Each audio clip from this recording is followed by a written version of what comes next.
Hey yo, what is up? The BZ-176. This video is late because I got the tank late and this is not my fault at all.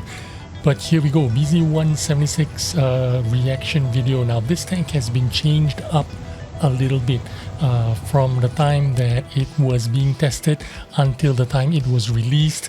Some of the stats have changed. Now I don't know if a lot of people notice this change, but significant change, especially in the AP shells and the HE shells and the dispersion and the speed and stuff like that. Some of it changed, but in this game I wanted to show you I didn't do much and still got an okay result, and I think that is indicative of how strong this tank is. Now a lot of people are going to say this tank is OP and this tank is too much and they've gone overboard again.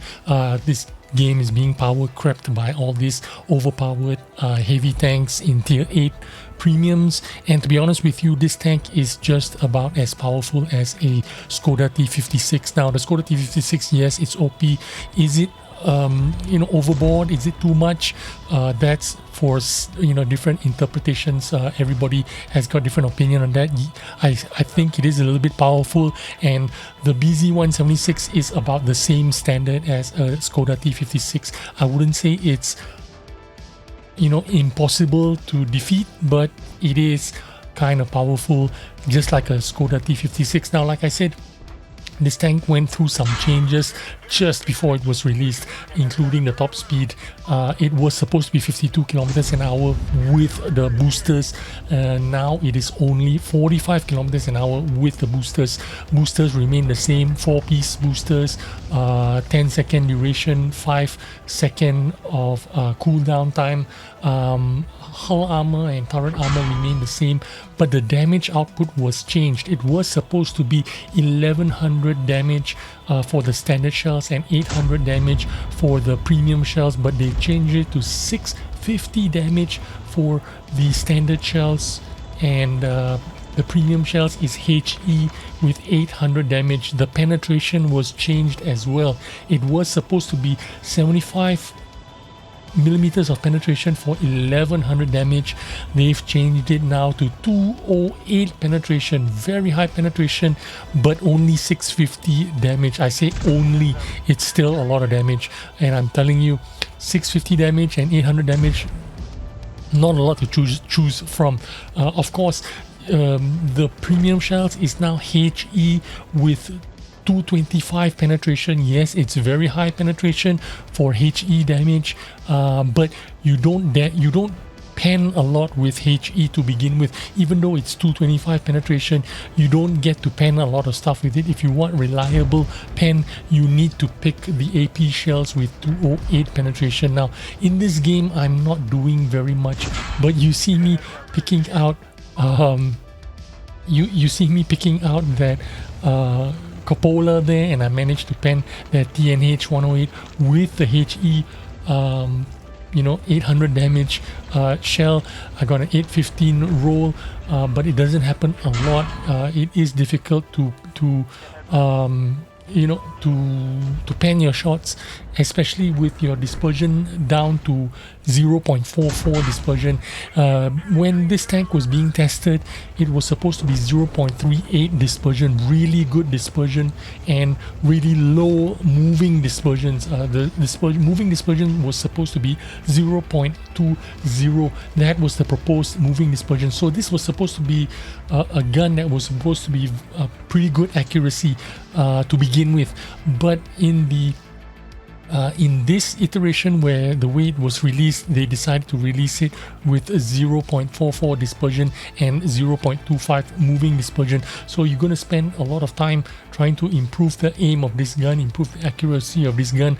I did try this tank with improved aim, but in the end, I played one game with it. I decided that the improved aim didn't do too much to help out the accuracy, so I just switched out the improved aim to vents instead. So I'm running with vents, a vertical stabilizer, and rammers. Now a lot of people run vents and hardening instead of vertical stabilizers, but that is entirely up to you. You can carry two different loadouts if you have field modifications, and I do have field modifications, but this is the only loadout that I play with, and I'm happy with this loadout, and I think this is the way to go with it. Now, like I said, this tank was supposed to have different stats. In fact, all my videos about this tank was with different stats. 1100 damage was what I thought it was going to be with 75 millimeters of pen, but they changed it, and this is what we are playing with now. The aim time as well, they changed it. It was supposed to be 2.88 seconds, but they released the tank with 3.36 seconds, much slower aim time, and that is how we are rolling with the BZ-176. The Tech 3 version of the Chinese booster tanks are going to be completely different, because in the Tech 3 tanks they're going to be performing more like regular heavy tanks, except with the booster function. So they're gonna have normal kind of damage output, 300-400 damage. I shouldn't have auto aimed this shot because I got a low roll for it to only 200 plus damage, and then I tried to ram him and I only got 38 ramming damage out of it, and he managed to kill me. But that's not too bad. We still got 3000 plus damage out of this game, and we still won, and I still got the top damage out of my team, so I wasn't too upset about it.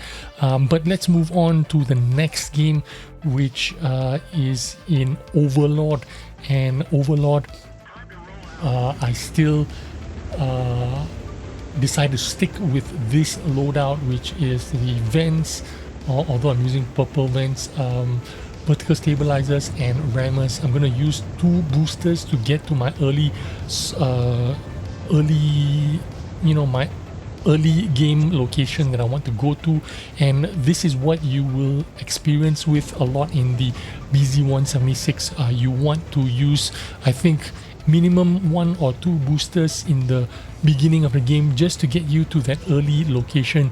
You're not going to get there much faster. In fact, if you were using a regular heavy tank, you probably get there around the same time as with a BZ-176 with 2 boosters. So you only using the 2 boosters just to be a regular heavy tank and get to your early positions, and the early positions get you this one shot, and that's about it.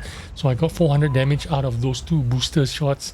Maybe not exactly worth it, but I don't know, you make up your own mind. I like it because it does get me into an early medium tank position, you could say. Very unlucky there, I got penetrated with the M12 with the HE, and he did 200 plus damage. But well, that's just the way it is when you're in this position. Sometimes, not often, the M12 would get a penetrating shot on this position, especially in a sloped position. It normally doesn't get any kind of accuracy out of those guns, but you know, it is what it is. You just take it for what it is. Right now I'm being spotted, so I want to get to a more slopey position, back out a little bit more just in case I'm being targeted by artillery. But I'm gonna play it the way it is. But you notice that I'm gonna fire mostly HE shells almost 100% of the time. I'm hoping that these guys poke out, then I can, you know, do 800 damage on them, but it doesn't look like this is going to happen, so I'm just going to try to wait it out a little bit.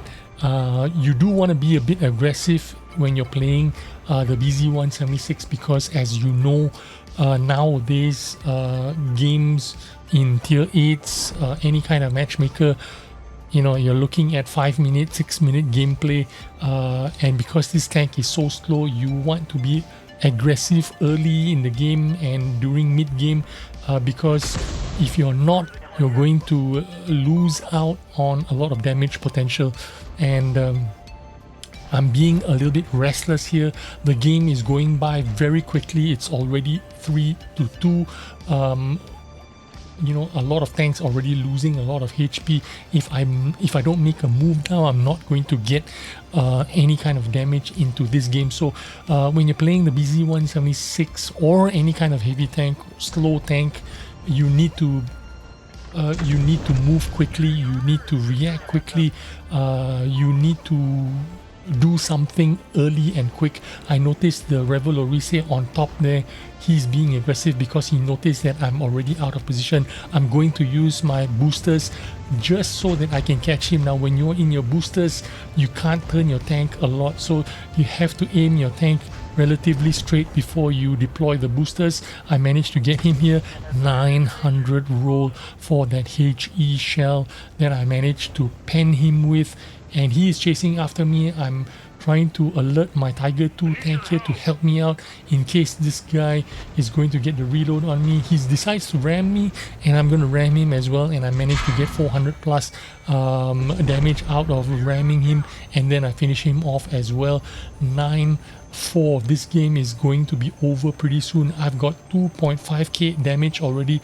I'm turning my tank before I deploy my last boosters, and my last boosters, I am going after this IS-3 and this BZ. I can't turn the tank very much, so I'm just going to point my tank straight and then try to get a shot at the IS-3.